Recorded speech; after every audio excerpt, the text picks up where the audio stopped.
On vous en parle régulièrement sur BFM Business. Comment ça se passe du côté des retards de paiement? Denis Lebossé, président du cabinet ARC, cabinet de recouvrement, est avec nous. Bonsoir Denis Lebossé, bienvenue. Vous avez présenté hier votre dernier baromètre sur le sujet lors d'un événement à Paris en présence du ministre Bruno Le Maire. Tout à fait, oui. Vous lui avez fait des propositions, on va y revenir dans un instant. D'abord le chiffre, vous nous dites qu'en un an, les retards de paiement en moyenne sont passés de 15 à 12 jours. Dans le contexte actuel où les trésoreries sont de nouveau sous tension, ça pourrait être contre-intuitif, ça pourrait nous surprendre, Denis Lebossé. Qu'est-ce qui se passe exactement aujourd'hui? Effectivement, aujourd'hui, on constate une légère baisse des délais de paiement. Il est vrai qu'aujourd'hui, les entreprises souhaitent garder une relation positive avec leurs fournisseurs dans un contexte de pénurie. Mais attention, aujourd'hui, 80% des entreprises craignent que les délais de paiement soient une variable d'ajustement pour pallier les besoins en trésorerie. C'est ça. Donc soyons prudents sur cette baisse qui est légère. Ils sont prudents, on va en parler dans un instant. Je reviens à cette proposition que vous avez faite justement au ministre Bruno Le Maire qui semble être intéressé, c'est de créer ce qu'on appelle une notation des délais de paiement. Tout à fait. C'est quoi l'idée fondamentalement? Alors, aujourd'hui, toutes les bases d'information nous permettent de connaître la solvabilité d'une entreprise. Parfaitement la solvabilité. On sait que l'entreprise avec laquelle notre futur partenaire ou notre partenaire est solvable ou pas. Mais vous pouvez très bien avoir un partenaire très solvable et qui ne respecte absolument pas les délais de paiement. Et ce qui est plébiscité au travers de notre baromètre, c'est la création d'une notation délai de paiement. Et 73% des entreprises plébiscitent vraiment la création de cette notation délai de paiement. Concrètement, ça se met en place comment, Denis Lebossé, une notation des délais de paiement? C'est à partir des données bilancielles. Toutes les informations sont transmises aujourd'hui à Bercy. Donc, et c'est ce qui a intéressé bien sûr le ministre qui s'est saisi et qui est très intéressé et qui a dit qu'il travaillerait avec ses services sur la mise en œuvre de cette notation. Et vous pensez véritablement que, d'une certaine façon, je dirais pas clouer au pilori, mais de montrer du doigt distinctement ceux qui ne respectent pas les règles, c'est de nature à faire changer les choses? C'est pas les montrer du doigt.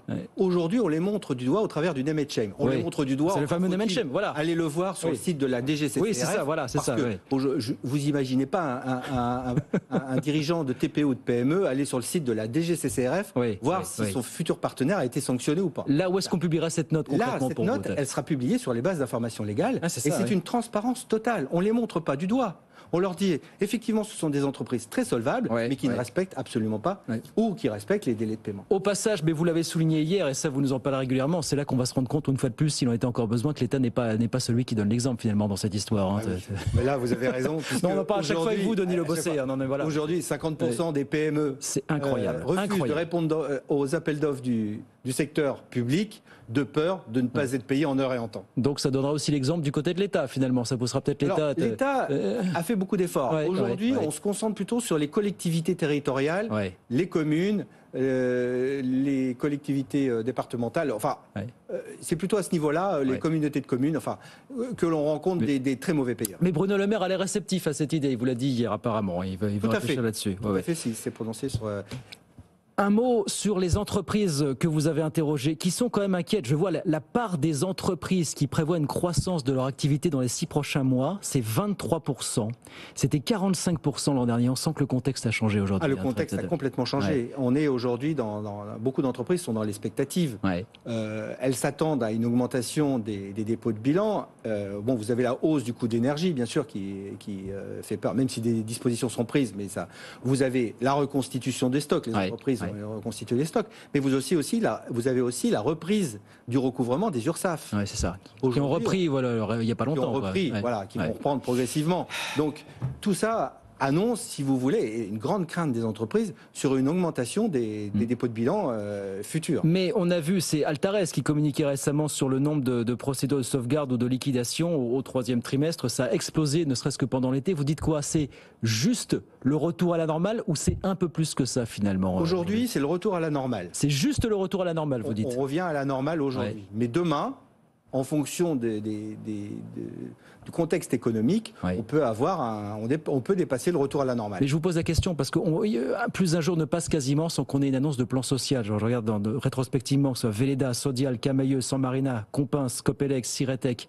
Les annonces de plans sociaux sont de plus en plus nombreuses. Est-ce que ça nous donne quand même une indication de ce qui nous attend dans les prochains mois pour vous? Ça nous donne une indication très claire. C'est qu'on va vers certainement vers une situation plus complexe. Oui. Et on peut placer, vous avez tout à fait raison, et on peut placer en perspective le remboursement des PGE. Oui. Parce que ça, ce sont des PGE qui ne seront pas remboursés. Qu'est-ce que peut faire l'État ou ne peut pas faire l'État à ce sujet? Aujourd'hui, je pense que depuis le début de la crise, ils ont mis en place tous les dispositifs. Le PGE, CAP, CAP+, beaucoup d'aides, etc. Aujourd'hui, je crois que des aides sont en étude pour soutenir l'énergie, parce que vous avez des entreprises énergivores qui ont besoin d'être soutenues.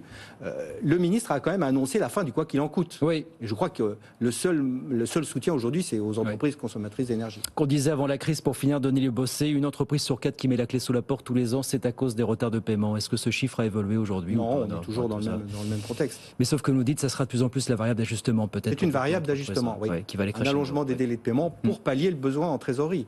Les entreprises vont clairement avoir besoin de trésorerie. Voilà, beaucoup de défis pour les grandes entreprises, les petites, les moyennes, les PMI, évidemment, dans les prochains mois. Merci beaucoup, Denis Le Bossé. Merci de passer nous voir, le président du cabinet ARC, cabinet de recouvrement, avec nous ce soir sur BFM Business. Merci infiniment d'être passé nous voir. 18h15, on marque une petite pause. Le patron de Volkswagen France est avec nous dans un instant. Il n'était pas au salon de l'auto cette semaine. Oh, c'était pas le seul, vous me direz, mais on lui posera la question, est-ce que c'est la fin de ses grands-messes? Et puis on a beaucoup de choses à lui demander sur les pénuries de composants et puis bien sûr l'accélération sur l'électrique. À tout de suite. Good Evening Business sur BFM Business.